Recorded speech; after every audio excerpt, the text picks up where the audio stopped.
Merci pour la parole. Écoutez, c'est une fierté d'être nommé parce que représenter le pays, c'est quelque chose de fort. Représenter la jeunesse congolaise, c'est quelque chose de fort. Essayer d'apporter ce qu'on peut faire pour ces jeunes joueurs, c'est quelque chose de fort également. Donc je l'ai accueilli, cette nomination, avec fierté. Et maintenant, on va dire, place au travail. Non, je ne suis pas un parachuté, je suis un franco-congolais, je suis diplômé de l'UFAA. Je suis toujours en course pour obtenir le diplôme de UEFA Pro, le plus haut niveau européen, donc mondial. J'ai beaucoup d'expérience en football. Dernièrement, j'étais ici au pays, au FC Blessing, en Vodacom Ligue 1. J'ai également travaillé au Qatar, en Arabie Saoudite, aux Émirats. Donc, je ne suis pas un entraîneur parachuté, comme certains pourraient le penser. Je suis un entraîneur expérimenté. Évidemment, comme tout entraîneur, on a encore à apprendre. Donc, voilà qui je suis. Avec mon staff, nous avons comme mission de préparer la future équipe A, sans prétention. C'est-à-dire donner la possibilité à certains joueurs de pouvoir intégrer l'équipe A. Voilà notre mission. Comme vous savez, l'équipe Léopard U23 n'a pas fait de match, n'a pas joué des matchs depuis, il me semble, un an et demi.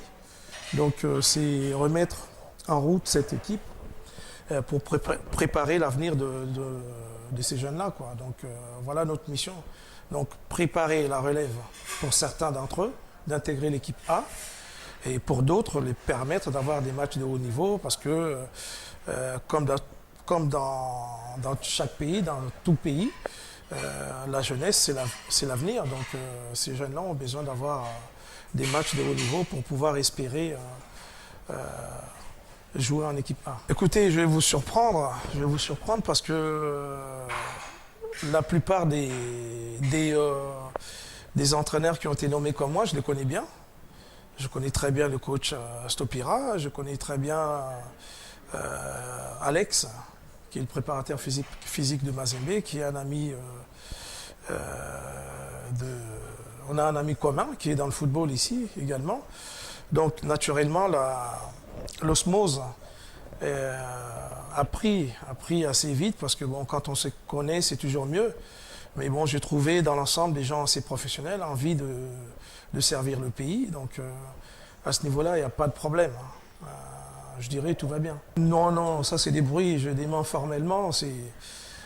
Peut-être que vous ne me connaissez pas, et c'est très difficile de m'imposer quelque chose. Vous savez, moi j'ai été nommé sélectionneur, c'est un honneur pour moi. Je compte servir mon pays dans les meilleures conditions, donc il n'y a pas de place à la complaisance. Cette liste a été établie par le staff technique, proposition du staff technique, donc moi-même. On a épluché les noms des joueurs que je connaissais, que le staff connaissait, à des postes bien précis. La liste a été retouchée tout simplement pour les raisons suivantes. Il y a certains joueurs qui ont été appelés, qui ont donné l'accord, et dont les clubs ne souhaitaient pas les libérer, puisque ce n'est pas les dates FIFA.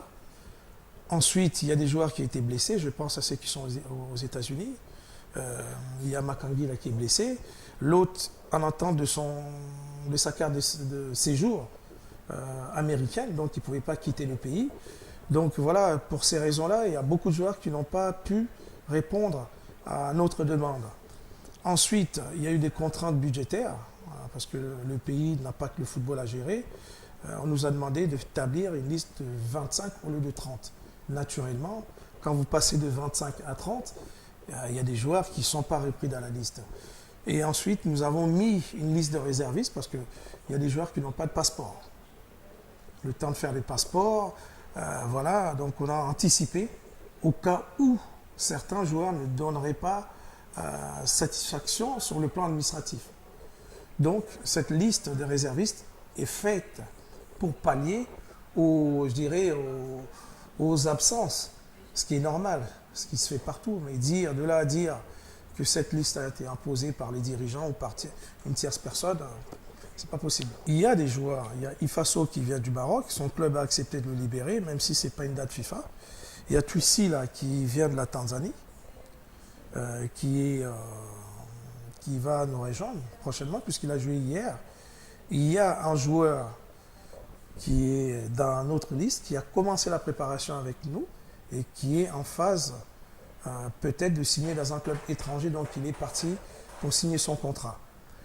Quant aux autres qui sont en Europe, c'est plus difficile puisque ce n'est pas une date FIFA et les clubs en général souhaitent avoir l'effectif, tout l'effectif pour faire la préparation. Voilà les raisons pour lesquelles il n'y a pas beaucoup de joueurs étrangers. Écoutez, nous sommes un staff professionnel responsable.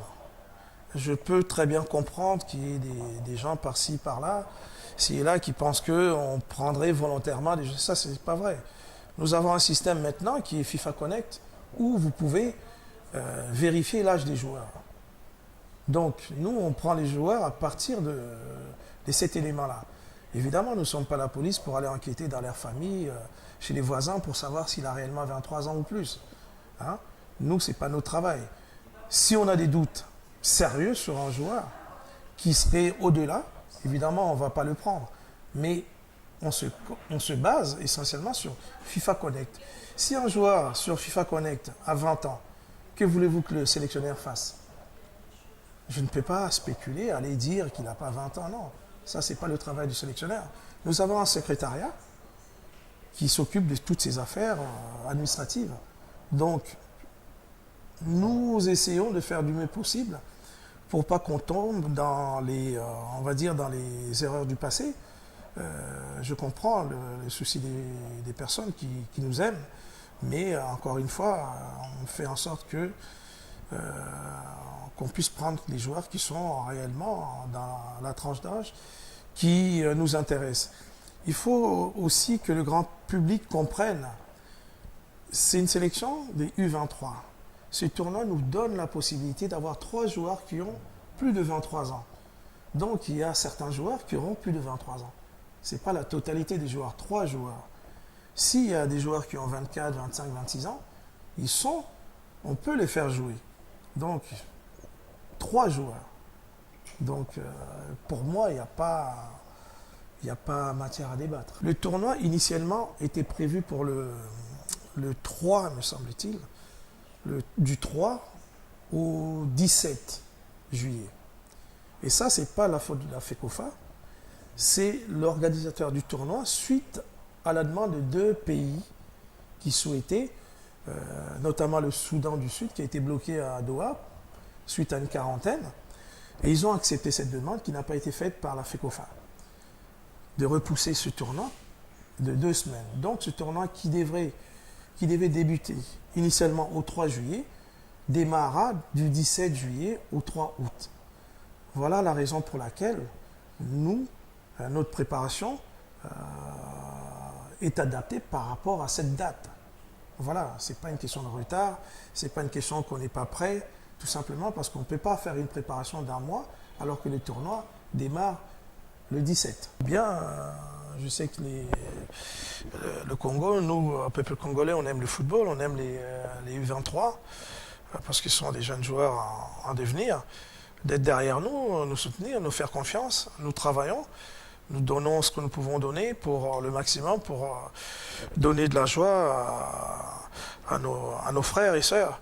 Donc, qu'ils soient derrière nous, qu'ils nous soutiennent et qu'ils aient confiance au travail. C'est le travail paiera et je suis sûr qu'on pourra donner satisfaction avec le travail que nous sommes en train de faire.